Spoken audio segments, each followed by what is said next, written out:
Hello po, isang magandang araw po sa ating lahat, and kumusta po kayo? Ako po si Melissa, and sa lahat po ng mga nandito po ngayon, like Capricorn, thank you very much, no, sa lahat ng mga nandito. Maraming salamat po sa inyo guys, no, sa walang sawang pagtatangkilik po sa ating channel. Pag-thumbs up po kahit papano po, comment po kayo sa baba, and thank you so much po, no. Sa inyo po ako kumukuha, tumugot ng lakas. Pangalawa po sa aking Diyos Ama, sa akin Diyos, mahal na anak and mahal na ina, and sa lahat po ng aking gabay, no, I am extending all po na kung anong binigay po niya sa akin, extended po siya sa inyo.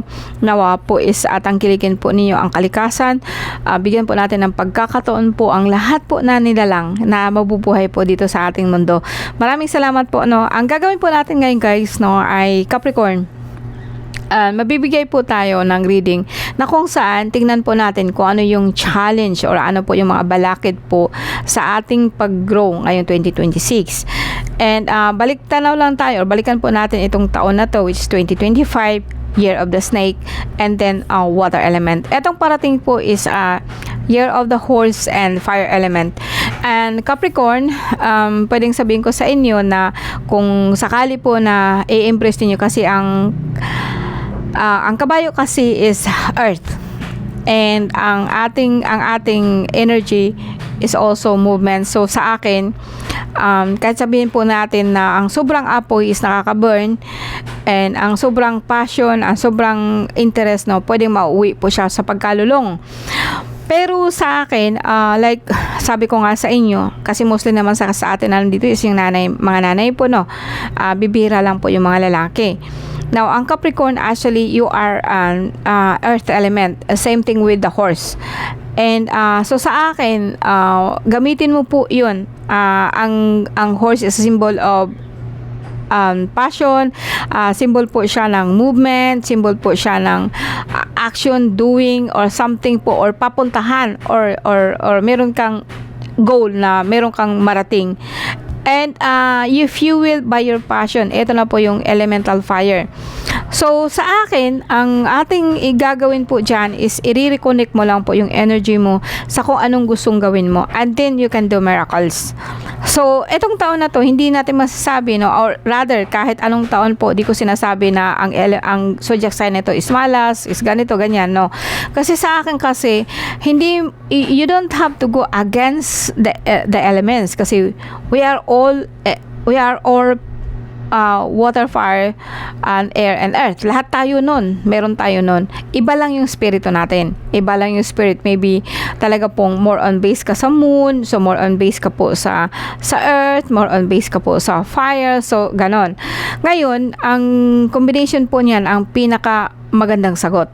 Okay, so ngayon ang gagawin natin, as I said, no, tingnan natin kung ano yung balakid sa inyo ngayong taon na to, and alamin natin kung bakit, and magbibigay din po tayo ng solusyon, no. So yun ang gagawin po natin ngayon guys, actually, no. So stay tuned po, no. And medyo namamaos na ho ako, pasensya na ho, kayo ho yung last na makakard ko po ngayong ano na to, medyo maos na talaga, paos na ako, no, mula pa kahapon hanggang ngayon. Actually, to make 12 videos, inaabot po ako niyan ng 24 hours, no. So, yan. Capricorn, December 22 hanggang January 19. Ano po ang balakid sa inyo ngayong 2026 na parating?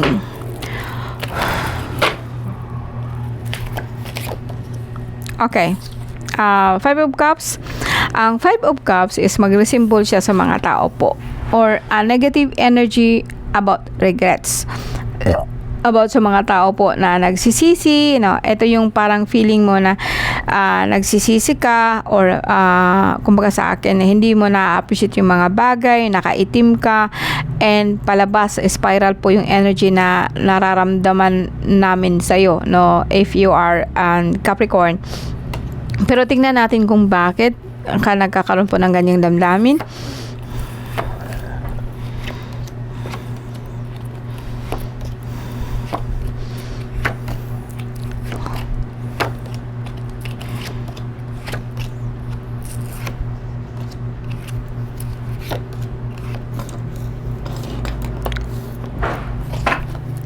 Okay, ang Capricorn, okay, ang nakita ko sa inyo Capricorn is like Well, ang daming ano sa'yo, ang daming negative sa iyo. Masasabi ko dito na all in the mind. Lahat po sa isip lang mo lang. Ngayon, eto kasing ano, Five of Cups is something like emotion. Yung parang kumaga sa akin, nagsisisi ka, bakit ganito, no? Nanghihinayang ka. Ang ano kasi, kung titingnan niyo kasi yan, inaka-focus ho kayo sa mga nawala na. Pero hindi mo nakikita, may dalawang nakatayo pa sa likod. Kumbaga sa akin, nanghihinayang ka sa mga nawala na, natapos na, pero hindi mo na-appreciate kung anong meron ka. Meron pa ho ikaw na nakatayo po sa likuran mo. So sa akin, ito'y sabi ko nga sa'yo, ito yung balakid sa'yo, ito yung challenges mo. So sa akin, tingnan natin kung bakit laging ganito po, ito po ang nagiging challenge mo. Kasi unang-una kasi, this is a Knight of Sword. Ito, Knight of Sword, no? Parehas lang po ito ng Five of Cups, no? Parang kumbaga sa akin, ang energy mo, galit ka lagi sa mga nakaraan mo. Yung magang lagi mong naaalala yung mga ginagawa nila or ginagawa nila against sa'yo. Ito yung naalala mo, ganito, ganyan, ganito, ganyan, pero in the past na. No? Kumbaga sa akin, ang mindset mo kasi is natatrap ka sa mga nakaraan mo. Ito ang dahilan kung bakit meron kang regrets, no? And sumunod dito, una-una is like sabihin po natin, yes, meron kang hinihintay, kinakaya mo lang po. Pero actually sa totoo lang, this is only element. 4 na elemento po na Wheel of Fortune na kung saan, kung minsan kinakaya mo lang. Bakit? Para saan? Actually, ang iyong subconscious mind is good. Ang subconscious mo, guys, is Ace of Cups. So, parang ino-offer sa'yo. Maraming ino-offer sa'yo, pero ayaw mo. Ito yung ano mo ha, ito yung subconscious mo. Unang-unang kasi yung ang pamilya mo, parang kumbaga sa akin, more on sabihin kong tumalikod ka sa pamilya mo. May nakita ako dito na kumbaga sa akin, umalis ka, tumalikod ka, kasi sabi ko nga, may nakita din po ako dito na mga pera involved sa pamilya mo na kung minsan kinukuha, or sabihin po natin na kinukuha nila pero hindi nila pinapahalagan, hanggang ngayon hindi pa binabalik, nangutang ba na wala nang bayad. Yun. Ano ka doon? Naiinis ka doon. Pangalawa din po, yung pamilya mo. Gusto mo sanang magkakaroon ho ng bagong negosyo. And dito, kaso lang, marami ka nang ginagawa. Overwork ka na, guys, no? Capricorn, overwork ka na po. And lahat po ito kasi sa isip lang. Now, sabihin natin, magulo na isip mo, lagi ho kayong galit, and eto nga sabi ko nga sa iyo, dahil po dun sa pera, pag i-ano ko siya, lagi mong naiisip na tinitira ka sa likuran, hanggang ngayon wala ho kayong pera, ganun, bla bla bla, bla bla bla. Pero, naniniwala ho ba kayo na ang Diyos natin, bibigyan kayo ng problema, lagi kayong walang pera? No? Naniniwala ho ba kayo na you deserve this? Naniniwala ho ba kayo na dapat talagang ganito kaya? Kasi hanggang the end, the whole taon po ng Capricorn ngayong taon na to is like bad news. Kasi ang una kasing lumabas po dito yung mindset mo. Lagi ikaw galit sa nakaraan. And patuloy po yan na magbibigay sa iyo ng problema hanggang hindi mo siya haharapin. Okay, mas madali kasi i-blame yung ibang tao kaysa akuin natin na lahat na nangyayari sa iyo dahil din yun sa maling pag-iisip mo. Lagi kang naghihinayang ka saan na hindi naman actually lahat nawala sa iyo. Kung gustuhin mo ng negosyo, ibibigay naman sa iyo. Ikaw lang yung nag-iisip na, mabigat ako, pabigat ang pamilya ko, pabigat yung asawa ko, no? And lagi kang, kumbaga sa akin, marami lagi nagchuchuchut sa'yo, nakikinig ka sa mga chismis na tinitira ka sa likuran, iniisip mo na sinumpa na yung pera mo, na hindi na maibabalik sa'yo, na lahat siya. Pero actually, bakit? Eh kasi nakafocus po kayo sa regrets, nag-focus po kayo sa panghihinayang, nakafocus po kayo sa nakaraan. Hindi naman siguro lahat ng Capricorn ganito yung energy nyo. Okay? Now, kung talaga pong hirap na hirap kayo, bakit hindi kasi ninyo tanggapin ang ino-offer sa inyo? Hindi lang yung puro, ang isip mo, puro lang po kahirapan, puro lang traidor si ganito. At pabigat ngaya ang lahat ng mga mahal ko sa buhay. Andito din po yung may pera ka, tapos hindi naman po binigay, di binalik. Lahat po to, lahat po ng taong involved sa'yo, mga mahal mo sa buhay. Pwedeng sabihin ko sa inyo guys na totoo to. Pwede sabihin natin na totoo lahat to. What to do? Anong gagawin mo? Anong gagawin mo kung sakaling nangyari to? Ang pinakamahalaga dito guys is ikaw. Sabi ko nga sa iyo, yung balakid mo, yung consciousness mo. Ang pinaka-importante dito, ikaw at saka kung anong iniisip mo. Baliktarin mo kasi ito guys, no? Baliktarin mo dito, kumbaga sa akin. Pahintuin mo yung pag-iisip mo and reflect kung anong meron ka. Being alive, something like buhay ka pa. Kasi makita ko dito, wala naman po ikaw sakit. Talaga pong sa isip lang. Probably, baka pagod lang ako, baka ano lang po ako, baka, no. Pero eto yung nakikita ko. Tingnan natin sa susunod na card kung ganito pa rin ho ba. Ang pinakasagot dito guys is like, wag mo nang isipin yung mga nakaraan mo. Kasi magagalit ka talaga. Kung si Tampolano, ganito, wala naman ako nakita dito na traidor. Wala man ako na, traidor, tinatraidor ka, Isip mo lang naman to. Wala ako nakitang, ano dito, no? Maraming in-offer sa'yo. Gusto mo sanang magsimula ulit, pero paano na? Paano? Kasi nga po, marami nang nawala sa'yo. Marami nang nanghihinayang ka. May mga tanim ka naman, di naman, sa'yo. Kumbaga sa akin, parang feeling mo nag-iisa ka lang, no? Kasi mahirap kasi kung lagi kang bumabalik sa mga nangyari noong nakaraan. Alam niyo guys, no, maski sabihin natin, okay, ang nakaraan natin is always link yan sa ngayon. Pero ngayon kasi, pag ang present moment sa mind mo, bumabalik ko dun sa mga nakaraan, and usually pag bumabalik sa nakaraan yung tao, yung mga bad na nangyayari, hindi mo binabalikan yung mga magagandang nangyari sa'yo para kahit paano po magbago yung energy mo ngayon. Di ba? Now, siguro nga magbigay po ako ng lesson sa inyo kung paano ma-shift. Si-shift mo lang tong mind mo. Wag ka na po bumalik doon sa mga nakaraan mo. Kung sakaling babalik ka man, babalikan mo yung time talaga na masaya ka. Then dalhan mo ngayon. I tell you, magbabago itong card mo. Promise. Kung sakali po, kasi dito, subconscious mo at saka conscious mo, yung balakid sa'yo, may ino-offer sa'yo, hindi mo lang siya tinatanggap.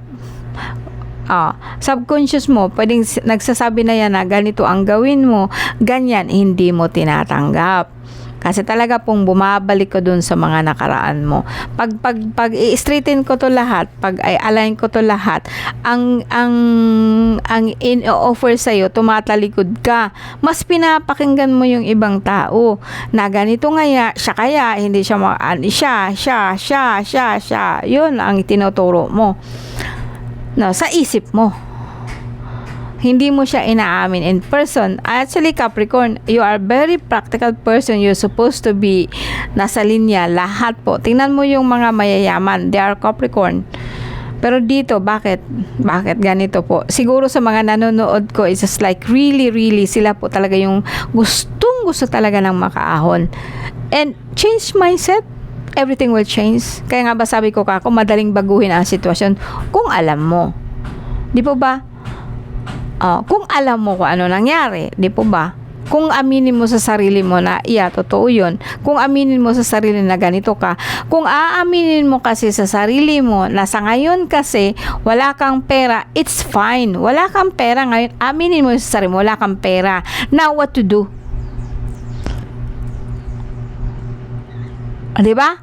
Kasi kung aaminin mo nga walang pera, alam mo wala kang pera pero wala ka namang ginagawa, sa isip mo wala ka namang ano. Pero isipin mo, anong gagawin ko para magkapera ako? O, 'di ba? 'Di ba magsi-shift yung energy niyo? 'Di ba magsi-shift kaagad yung mindset mo, magsi-set kasi kaagad yung ano mo. That's how I see the world only, no? Sus ko, ang problema ninyo guys, wala lang 'yan sa mga problema namin, no? Ang daming problema, daming ganito, daming ganyan. Pero alam niyo, God is good. Never po ikaw i-fail po ng ating mahal na ina. Lalo na po ng ating mahal na ima. Kasi po, they are good. They are very good. Hindi sila magbibigay sa'yo ng problema kung hindi mo kaya. Sometimes kasi, tayo lang po mismo ang gumagawa niyan. When I say that, ikaw lang po kasi ang nag-iisip ng mga bagay ng mga nakaraan. As I said sa'yo, Capricorn, sa ngayon. Maybe hindi lahat ng Capricorn. I hope not. No? Okay? So, tingnan natin. Capricorn. Capricorn, ano po nangyari sa inyo, guys? 2026 year of the horse and elemental fire.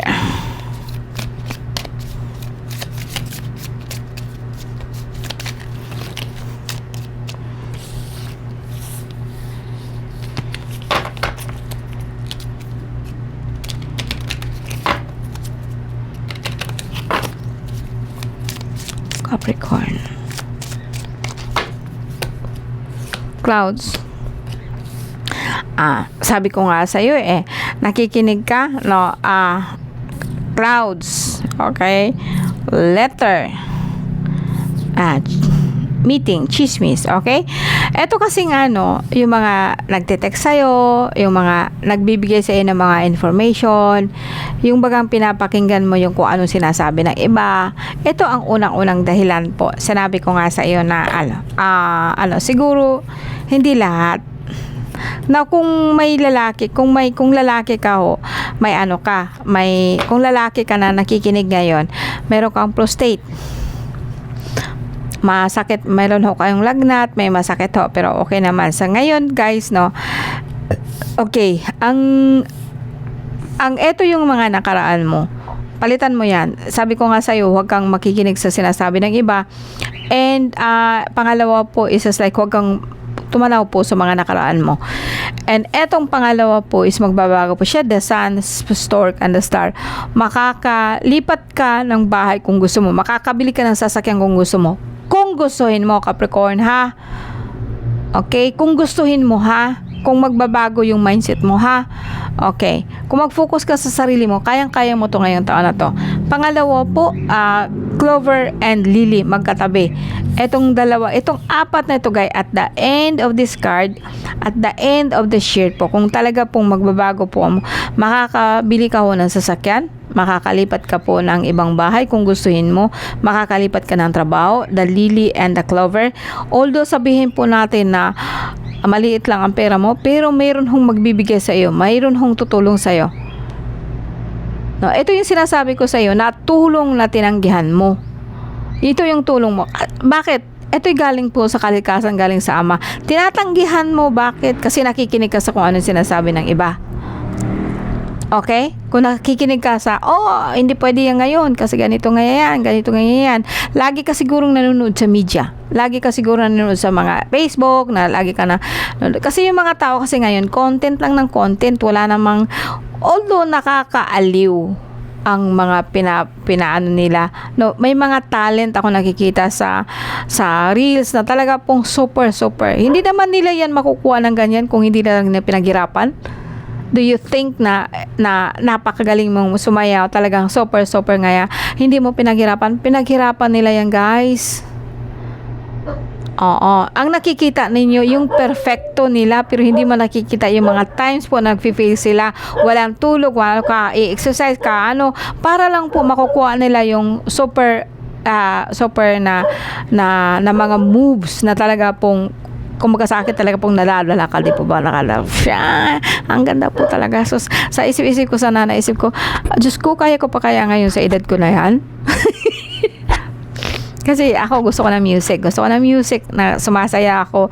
Gusto ko ng dance, no? Isa yan sa mga hilig ko nung bata pa ako.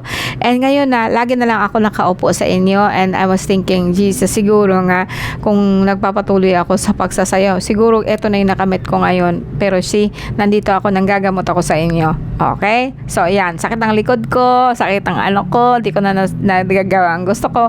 But, if I have time, and then I'm watching with you guys, and parang naaaaliw na rin po ako, no? At least, no, nakikita ako yung sarili ko sa iba, and they achieve on what I wish that I would become. And siguro naman sa mga tao din po na nanonood sa akin, siguro iniisip nila, paano kayong ginagawa yun na Ate Melissa? Siguro nga ganito, ganyan. Because kung i-appreciate kasi natin ang bawat isa, hindi siguro ako nagiging dancer kasi ganito ako. Pero, nakikita ko ang sarili ko sa kanya, and yung mga pag-exercise niya, parang ako, yung bagang natatouch ako. And yung mga iba na talaga pong nagagawa po nila yung mga bagay na amazing po talaga. And may mga nagko-content dyan na talaga pong pure, talaga pong nakakatawa sila. Pinaghirapan po nila yan. Kasi sabihin po natin, milyones na po ang mga dumarating sa kanila, nakapagpagawa na sila ng mga bahay. Guys, pinaghirapan po nila yun. Hindi po yun nila nakuha in just one night. No, yung consistency po natin, yun po ang magbibigay po sa atin ng mundo po na kung saan pagdating po na talagang, kumbaga sa akin, stable na. So makikita po ninyo na kasi dalawa lang po yan sa mundo, yung nanonood at saka yung gumagawa. Nanonood, talo ka ho kasi yan. Pero sa akin, libangan ko kasi kung minsan you're so tired, kailangan mo rin pahinga yung isip mo. Yes, they gave me that. Meron ding mga katulong na talaga pong nasa ibang bansa. Diyos ko, wala akong chance yan noon. No? Wala akong ka-chance na noon. Pero makikita ko maraming mga katulong sa ibang bansa na nagre-reels na talaga pong kumikita na po sila. Bakit? Hindi po yan overnight. No? Day in, day out, no? Pagkatapos po ng trabaho, yun ang ginagawa nila. Mag-i-edit, kukuha ng idea kung ano yung i-content nila. Although sabihin ko sa inyo guys, sus ko, no? I tried, pero talaga pong it's not me, no? Pero sa akin po is just like, ang burning desire po na isang tao is nakadepende po yun sa kung anong gusto niyang baguhin at anong gusto niyang maatim. Lahat po dyan, maski mga kumbaga sa akin, nakakasili na, alam ko naman na maraming content creator na hindi maganda yung pinapalabas nila, pero may mga tao po talaga na original, na kumbaga talaga may talent po talaga sila sa pag-arte, may talent po talaga sila sa pagpapatawa, which is talaga pong nakakatawa po. Pero sa akin, in the name of the content lang po, content lang po yan. Mas gusto ko yung original kaysa naman ho dyan na ibang tao pinopost nila yung mga sakuna na hindi naman totoo, no? That's something na tinatakot po yung masa. So sa akin, guys, sa inyo, Capricorn, kayang-kaya ninyo yan. Kayang-kaya ninyo baguhin po ang buhay mo. Una lang po kasi is just like change your mindset and everything will also go smoothly. I promise you that.